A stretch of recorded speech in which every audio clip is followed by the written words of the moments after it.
Let me see. You want to start with Zevachim on 6, or are we going to the other one first? The later one, that is 8. Okay. 8:11. Here we go. Okay. Blood that is applied inside, which became mixed with blood that is applied outside, should be poured into the canal. If he applied it outside and then applied it inside, it is valid. If he applied it inside and then applied it outside, Rabbi Akiva disqualifies, but the common validate. But Rabbi Akiva had said all offerings whose blood was introduced into the sanctuary to atone are disqualified, but the comment said only a chatos offering. If Eliezer says also the asham offering, for it is said as the chatos offering, so is the asham offering. If a chatos offering had its blood received in 2 cups and one of them was taken outside the courtyard, the inner one remains valid. If one of them was brought inside the sanctuary, Yossi Agili validates the offering with the outside cup, but the Kakama disqualified. Said Rabbi Yossi Agili, if in regard to the place about which intent disqualifies outside the courtyard, we do not treat that which remains the same as that which has been taken out. Then, in regard to a place about which intent does not disqualify inside the sanctuary, we should certainly not treat that which remains the same as that which was brought in. If it was brought into the sanctuary to make atonement, even if it was not used to make atonement, it is disqualified. And these are the words of Rabbi Eliezer. Rabbi Shimon says, until he makes atonement. Rabbi Yehuda says, if he brought it in unintentionally, it's valid.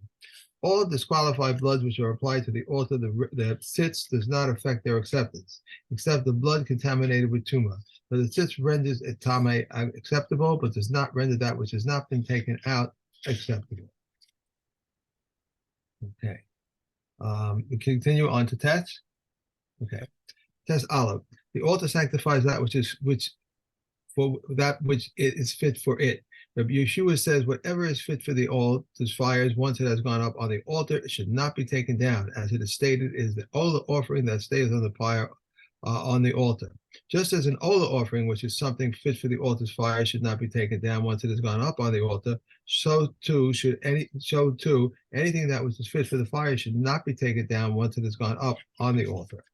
Rabbi Gamil says whatever is fit for the altar should not be taken down once it has gone up on the altar. As it is said, it is the ola offering that stays on the fire on the altar. Just as an ola offering, which is something fit for the altar, should not be taken down once it has gone up on the altar, so too anything which is fit for the altar should not be taken down once it has gone up on the altar.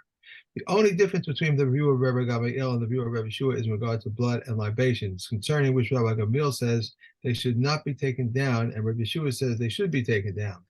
Rabbi Shimon says whether the offering is valid and the libations are invalid, or the libations are valid and the offering is invalid, even if both are invalid, the offering should not be taken down when the libation should be taken down.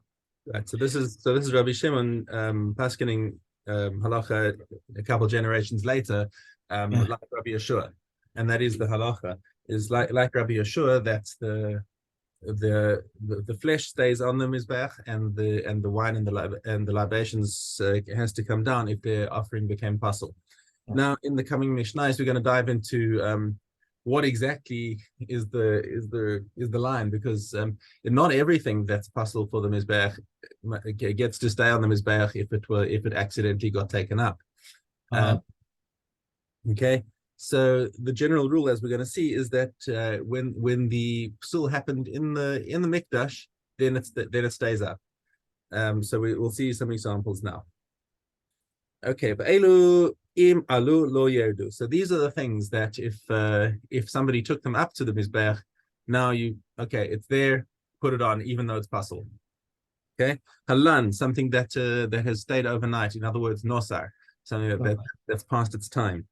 But tame, or something that became tame in the mikdash, or yotze, or something that was taken out of the mikdash and brought back in. A nishchat chutz lizmano v'chutz limkomo, something that was shechted with a pigul intention, or with an intention of chutz of outside the place, of being eaten or offered outside the place. V'shikiblu pasulim, or let's say a non-kohen received its blood. V'zar kues damo, or somebody pasul through its blood. Rabbi Yehuda Omer, Shenishchata b'layla, Shenishpach, an animal that was shechted at night, or that was its blood was spilled or its blood was taken outside of the azara. In those cases, says Rabbi Yehuda, it should still be taken down. What's Rabbi Yehuda's reasoning over here? He takes a drasha from the pasuk that says Zos Tarasa Ola Hi Haola. There are three miutim. Zos Hi Haola. In order to remove these three cases of pasul, that even if they go into the mizbeach, they must be taken down because they were taken because the pasul happened before the blood was thrown. Okay, but Rabbi Shimon Omer lo tered. He disagrees with Rabbi Yehuda on this. He says Shehaya Rabbi Shimon Omer, Rabbi Shimon's rule, which I believe is the halacha. Rabbi Shimon says, Kol psula b'kodesh hakodesh mekablo. Anything where the psul happened inside the azara, the altar accepts it. Okay, lo haya psula b'kodesh. However, if the psul came before it came into the kodesh, ein kodesh mekablo. Then even if it went onto the mizbech, it's got to come down, and we're going to see that in the next Mishnah. Okay, I think Kahati doesn't say this explicitly, but I believe that Rabbi Shimon is the halacha over here. I'm not, yeah. So now Mishnah Gimel comes and takes the opposite view and gives some examples of what Rabbi Shimon's talking about.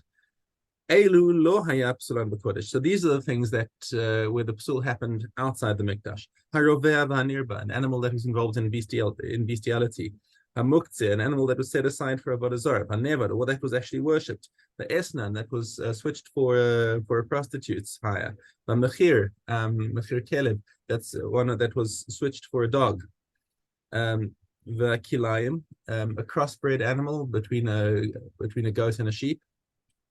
But treifa, an animal that was already torn before it came into the mikdash. The hayotze dofin, an animal born by cesarean. Ba'ale mumin, or any animal that already had a mum before it came into the mikdash. Rabbi Akiva machshir b'ba'ale mumin.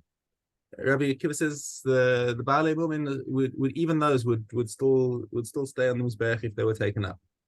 Rabbi Chanina skana kohanim omer. Now, when Rabbi Chanina, the skan of the kohanim, comes and talks, he's talking from experience because he's a kohen and he's got a lot of experience. He said, "Docha haya abba es ba'ale mumin me'al gabei hamizbech." He contradicts Rabbi Akiva flat out and says that his father would reject the ba'ale mumin from the mizbech even if it happens. So even if they somebody brought up the limbs of a ba'al mum onto the mizbech, he would find a way of getting rid of them from the mizbech. And Kati explains that it was kila acher yad. It wasn't like an open thing saying, no, take it down before Hesia. He would find some way of sort of sneaking them down in a subtle way that they wouldn't that it wouldn't be a bizayon to whatever came up. And this apparently, I thought also that an animal with a mum couldn't go on the altar. So why is Rabbi Akiva validating everything that we've been talking about in these two Mishnayos is b'diavad. Animals with mum, pasul, these things must not go on the mizbeach, right? You're not allowed to take them up. But let's say the kohen is busy taking things up to the mizbeach, and then somebody yells out to him, "Hey, you realize that we just discovered that animal that you're carrying up is tameh." So the kohen saying, "Well, I'm standing here with an aver, but I'm about to throw this on the mizbeach. What must I do? I mean, the meat's tameh. What must I do?" And they say to him, "Put it on." That's the halacha here. But whereas if they call up to the kohen and say, the owner just confessed that this animal was exchanged for a dog, and now we say, what do we do with that? And we say, no, the psul happened before it came into the mikdash. It's got to come down. So that's what we're making a distinction between now. Okay. Mishna Dalet, Kishem she'im alu lo yerdu, kach im yardu lo yalu. So in all these cases, just like even the ones that we say once they went up, they don't come down. If the kohen didn't ask the shaila and he said, "Oh gosh, this is tameh, I better take it down," and he took it down, you don't take it back up again. It's down, it's done, and dusted, and we don't take the pasul limbs back up to the mizbeach. And what's done with the one that's what's done with the item that's taken down? it goes to a special place to be burned, or Yes, it gets taken outside the mikdash to be burned in the. There was a special place where they took all the things that were tameh or needed to be right. needed to be burned outside the mikdash. Okay. Correct. Okay. V'chulan she'alu chayim l'rosh hamizbeach.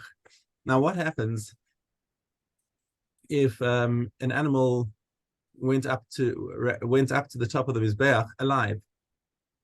Could have been that by the animal's volition or because the kohen just didn't know the halacha. Okay. The halacha is yerdu. They must come down. Now, it's an I interesting don't thing. understand. I don't understand this because it's although they're cut up, they're This is a living animal. This is a living animal. still, They brought the animal up into the mikdash, and it broke free and it ran away and ran up to the top of the mizbeach. okay, all right. Okay, so now the kohen's got it cornered on top of the mizbeach, and say what? Well, she says, well, look, I mean, the mizbeach has got the halacha of the northern side, so why don't I just check it over here? I'll just check it here and save ourselves the trouble, because this animal is obviously a bolter. So let's just check it over here.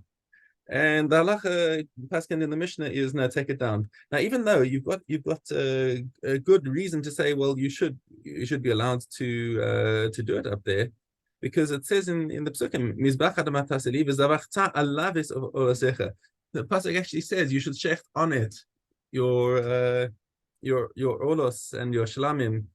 Okay, so you can shecht on it. That sounds like it's a good place to shecht it. And we saw in Ezem Common, no, sorry, the next period, we asked the Shaila what happens if an animal was shechted on top of the mizbeach, and we said there was a machlokes whether the whole mizbeach or just the northern half was like shechting in the north.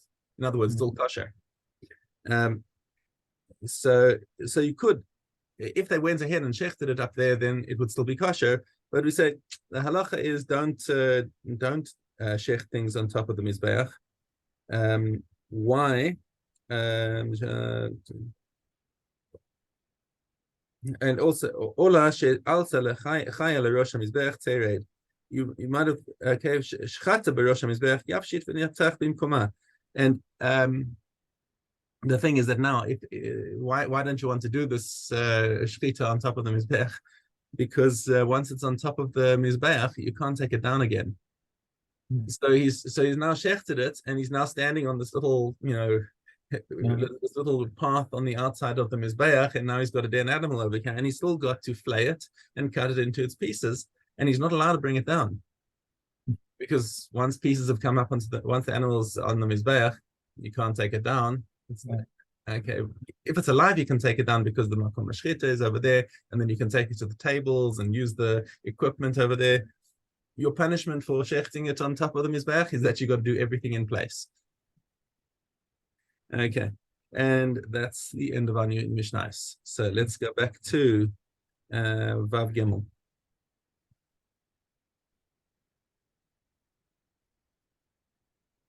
Okay. All who ascend the altar ascend toward the right, go around the altar and descend toward the left, except for the one who ascends for these three things, one who would ascend and retrace their steps. How was the service of the bird kaddish performed? He would perform the lika on its head opposite the back of the skull, without separating, and he would sprinkle its blood upon the wall of the altar. The remainder of the blood would drain upon the base, and the altar receives only its blood, while all of it goes to the kohanim. How was the Ola bird offered? He ascended the ramp, turned to the surrounding edge, and arrived at the southeast corner. He would perform malika on his head, opposite the back of the skull, and separate and drain its blood on the altar. And he would then take the head and bring its incision up against the altar, saturate with salt, and throw it upon the fires. He would then come to the body and remove the crop, and the feathers and the entrails were attached onto it, and throw them to the place of the ashes. He would rend but not separate, however. And if he separated, it is valid. He would then saturate it with salt and throw it upon the fires. Okay. Yesterday, when we were sitting eating lunch by the kids, there were pigeons that came through the window. And I said to my grandson, I said, "The lunch is here. You're all set." Yeah. Okay, Just don't do it by malika. Yeah, right. Avos. Reb Shimon ben Elazar says, do not appease your friend at the time of his anger. Do not comfort him at the time of that his dead lies before him. And do not question him at the time of his vow. And do not attempt to see him at the time of his degradation. Shimon HaKatan says, when your foe falls, be not glad. And when he stumbles, let your heart not be joyous. Let Hashem see, and lest Hashem see it, and it becomes pleasing in his eyes, and he returns his anger from him. He returned his anger from him. Elisha ben Abiah says, one who studies as a child to what is compared to ink written on a new page, and one who studies as an elder, what is he compared to ink written on a raised page. Rabbi Yossi ben Yehuda, leader of Babli, says, one who learns from children to what is compared to one who eats acrid grapes and drinks wine from the press, and one who learns from elders to what is he compared to one who eats ripe grapes and drinks aged wine. Rebbe says, do not look at the vessel, rather look at what it contains, for there can be a new vessel containing old wine, and an old vessel which lack even new wine. No, that's it. That's three. Yeah, Makos Gimel Base.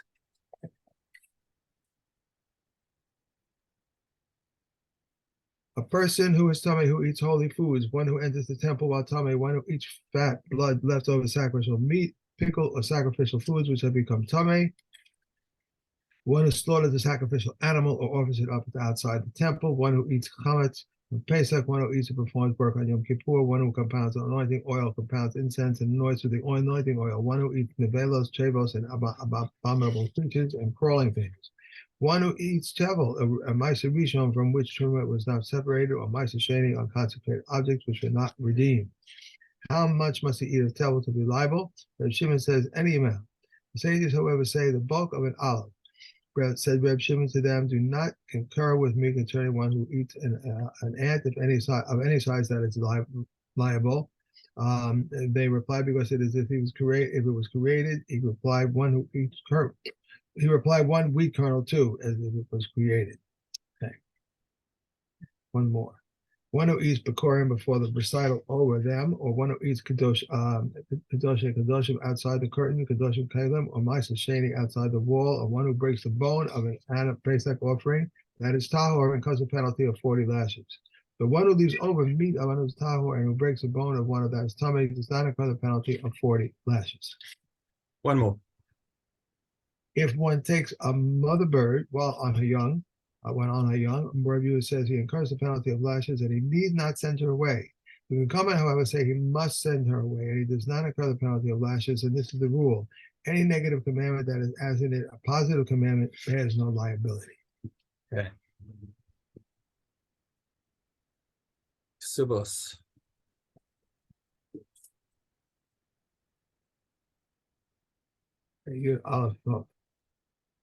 A minor who exercises the right of refusal, a relative of the second degree, and an aloneness is not entitled to ketubah, or sustenance or worn out articles. But if from an outset he married, knowing that she was an aloneness, she is entitled to a ketubah. The widow married to a Kohen Gadol divorcee, or a woman who had performed Kadlitza married to an ordinary Kohen, a Mamzeres, a Nisonite married to a regular Jew, and a daughter of a regular Jew married to a Nisonite or to a Mamza are entitled to a ketubah.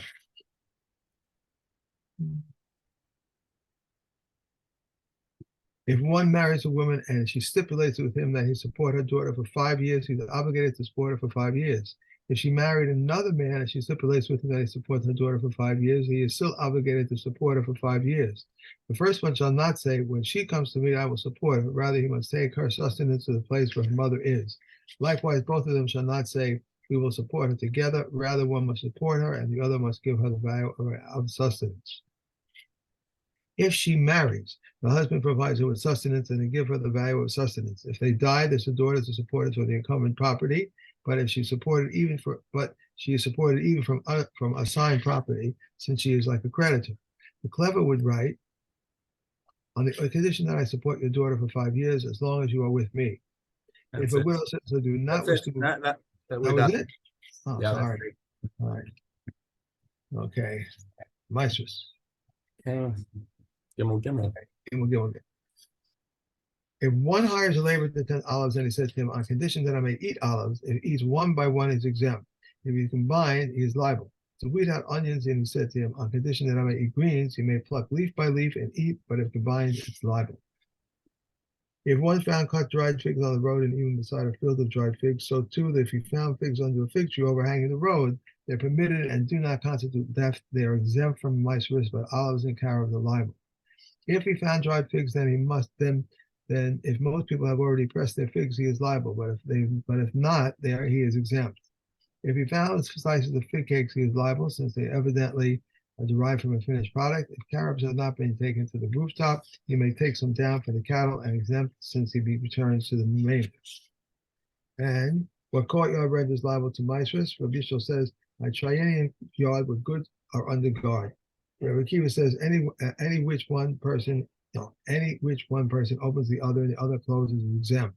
When the Nechemah says, anywhere a person is not tried to eat, renders liable.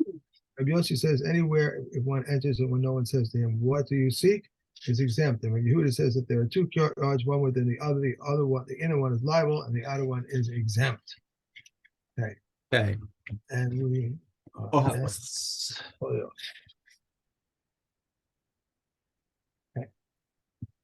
Someone who is searching and reached a river, an irrigation canal, or a public highway stops his search. In a field in which people were killed, if all the bones are collected, the field is then considered tahor. If someone is removing a grain from his field, he gathers up every bone, and the whole field is considered tahor. Regarding a pit into which stillborn fetuses or slain people were thrown, the bones are gathered, and the whole pit is tahor. If Reb Shimon says that the pit was initially intended to be a grave, the surrounding earth must be removed. We had a Mishnah where they we do it. These Mishnayos actually, I think were in Baba something or other. It was it was in Nazir. Right. It was in Nazir when you find Mason and discovering whether it's a graveyard or not. Or if it was somebody. There's a name for it. I can't remember the name right now. If we find some bones in a Mace Mitzvah. A Mace Mitzvah, but there was something else, I think. No, a graveyard. When you find a. I think if you're walking in a field and you found some bones or something, and it was a graveyard or something. I thought there was. Well, basically they wanted to build something over there, so they're busy digging and they find a body. And then they say, okay, well, then they dig, they take it and they want to rebury it somewhere else, and then they find another body next to it. Okay, that's still okay, but once they find a third body anywhere in the area, they say, okay, you stumbled on a graveyard over here. Now we can't move these bodies. They have the right to be here. Is there a name for that we called it? We called it then? I thought there was. Shvadas Mason. It's just whatever, a graveyard of some sort. Anyway. All right. We need to move on, yeah. One who plows a grave thereby creates a base of pros. And how far does his plowing make a base of? I think that what it was, a base of pros. That's what it was. Yeah, base of pros, yes. How far does his plowing make a base of pros? A furrow's length, which is 100 cubits, and area of 4 saw. Reb Yossi says an area of 5 saw. This applies to a downward slope, but on an upward slope, the plowing procedure determines the size of a base of pros. A quarter cup of which vet seeds are placed on the knee-shaped part of the plow, up to the place where the vegetables will sprout alongside one another is deemed a base of pros. And Yossi says the law of base of pros applies only to a downward slope, not to an upward slope. If a person was plowing and he struck a rock or a fence, and he shook out the plow until that point is the base of pros.